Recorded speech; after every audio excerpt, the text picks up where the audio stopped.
आप सभी को रेणु आहूजा का नमस्कार। रस के पहले भाग में हमने रस किसे कहते हैं, रस कितने प्रकार के होते हैं और उनके स्थायी भाव क्या क्या होते हैं, इस विषय में जाना।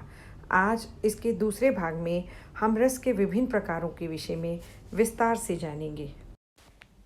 आज हम विभिन्न प्रकार के रस के विषय में जानेंगे, जैसे कि श्रृंगार रस, हास्य रस, करुण रस, रौद्र रस, वीर रस, भयानक रस, बीभत्स रस, अद्भुत रस, शांत रस, वत्सल रस और भक्ति रस। तो आइए जानते हैं श्रृंगार रस के विषय में।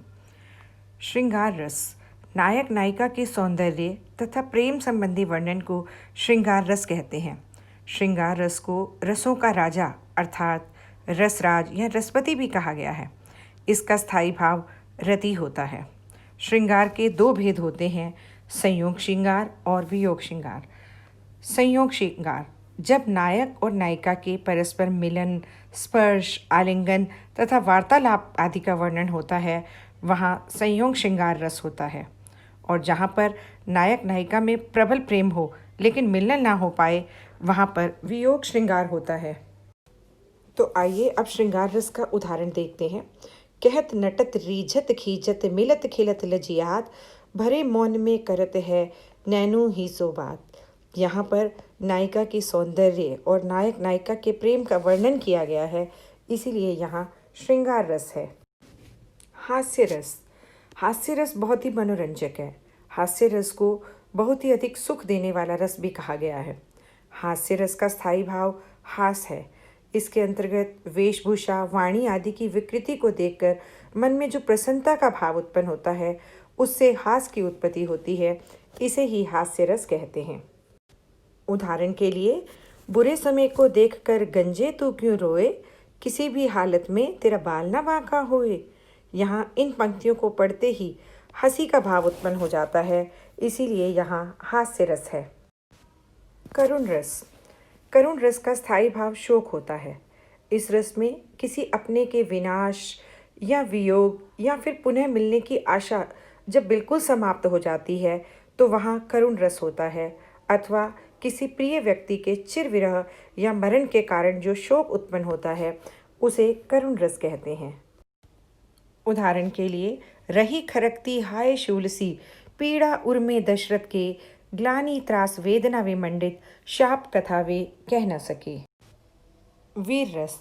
जब युद्ध अथवा कठिन कार्य को करने के लिए मन में उत्साह की भावना विकसित होती है, उसे वीर रस कहते हैं। इसमें शत्रु पर विजय प्राप्त करने, यश प्राप्त करने आदि की भावना प्रकट होती है। इसका स्थायी भाव उत्साह होता है। उदाहरण के लिए, बुंदेलों हर बोलों के मुख हमने सुनी कहानी थी, खूब लड़ी मर्दानी वो तो झांसी वाली रानी थी। यह वीर रस का उदाहरण है। रौद्र रस। इसका स्थायी भाव क्रोध होता है। जब किसी एक व्यक्ति द्वारा दूसरे व्यक्ति का अपमान करने अथवा अपना गुरुजन आदि की निंदा करने से जो क्रोध उत्पन्न होता है, उसे रौद्र रस कहते हैं। उदाहरण के लिए, श्री कृष्ण के सुन वचन अर्जुन शोभ से जलने लगे, सब शील अपना भूल कर करतल युगल मलने लगे। संसार देखे अब हमारे शत्रु रण में मृत पड़े, करते हुए ये घोषणा वे हो गए उठकर खड़े। यहाँ पर अर्जुन को क्रोध करते हुए दिखाया गया है, इसीलिए यह रौद्र रस का उदाहरण है। अद्भुत रस। जब व्यक्ति के मन में विचित्र अथवा आश्चर्यजनक वस्तुओं को देखकर विस्मय के भाव उत्पन्न होते हैं, उसे अद्भुत रस कहा जाता है। इसके अंदर रोमांच, आंसू आना, कांपना, गदगद होना, आंखें फाड़कर देखना इत्यादि भाव व्यक्त होते हैं। इसका स्थायी भाव आश्चर्य होता है। उदाहरण के लिए, देख यशोदा शिशु के मुख में सकल विश्व की माया, क्षण भर को वह बनी अचेतन, हिल न सकी कोमल काया। यहाँ यशोदा ने जब कृष्ण जी के मुख में पूरे विश्व को देखा, तो वह एकदम बहुत ही आश्चर्यचकित हो गई, इसीलिए यहाँ पर अद्भुत रस है। भय के उत्पन्न हो जाने से जिस रस की उत्पत्ति होती है, उसे भयानक रस कहते हैं। इसके अंतर्गत कंपन, पसीना छूटना, मुंह सूखना, चिंता आदि के भाव उत्पन्न होते हैं। इसका स्थायी भाव भय होता है। उदाहरण के लिए, एक और अजगर ही लखी, एक और मृगराए, विकल बटो ही बीच ही, पद्यो मूर्छा खाए। विभत्स रस, इसका स्थायी भाव घृणा अर्थात जुगुप्सा होता है। घृणित वस्तुओं, घृणित व्यक्ति को देखकर या उनके संबंध में विचार कर या उनके संबंध में सुनकर मन में उत्पन्न होने वाली घृणा या ग्लानि ही विभत्स रस की पुष्टि करती है। तुलसीदास जी ने रामचरितमानस के लंका कांड में युद्ध के दृश्यों में कई जगह इस रस का प्रयोग किया है। हालांकि साहित्य रचना में इस रस का प्रयोग बहुत ही कम होता है। उदाहरण के लिए, आंखें निकाल उड़ जाते, क्षण भर उड़कर आ जाते, शव जीभ खींच कर कौवे, चुभला चुभला कर खाते, भोजन में श्वान लगे मुर्दे थे, भू पर लेटे, खा मांस चाट लेते थे, चटनी सैम बहते बहते बेटे। अब बात करते हैं शांत रस की। संसार से वैराग्य होने पर, परमात्मा के वास्तविक रूप का ज्ञान होने पर मन को जो शांति मिलती है, वहाँ शांत रस की उत्पत्ति होती है, जहाँ न दुख होता है न द्वेष होता है।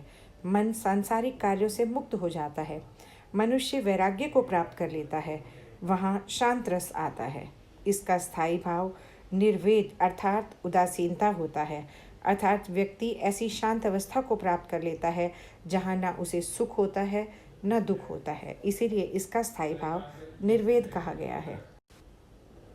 उदाहरण के लिए, जब मैं था तब हरि नाही, अब हरि है मैं नाही, सब अंधियारा मिट गया, जब दीपक देखिया माही। यह शांत रस का उदाहरण है। वत्सल रस, इसका स्थायी भाव वात्सल्यता अर्थात अनुराग होता है। माता का पुत्र के प्रति प्रेम, बड़ों का बच्चों के प्रति प्रेम, गुरुओं का शिष्य के प्रति प्रेम या बड़े भाई का छोटे भाई के प्रति प्रेम आदि का भाव वात्सल्य रस कहलाता है। उदाहरण के लिए, बाल दशा सुख निरखी जसोदा, पुनि पुनि नंद बुलावती, अचरा तरले ढाकी सुर, प्रभु को दूध पियावती। तो आइए अब भक्ति रस के विषय में जानें। भक्ति रस का स्थायी भाव देवरति है। इस रस में ईश्वर के प्रति प्रेम का वर्णन किया जाता है। उदाहरण के लिए, अनसुअन जल सिंची सिंची प्रेम बेली बोई, मीरा की लगन लागी, होनी हो सो होए। यहाँ मीरा के भक्ति भाव को श्री कृष्ण जी के प्रति उसके मन में जो भक्ति भाव था उसको दर्शाया गया है, इसीलिए यहाँ भक्ति रस है।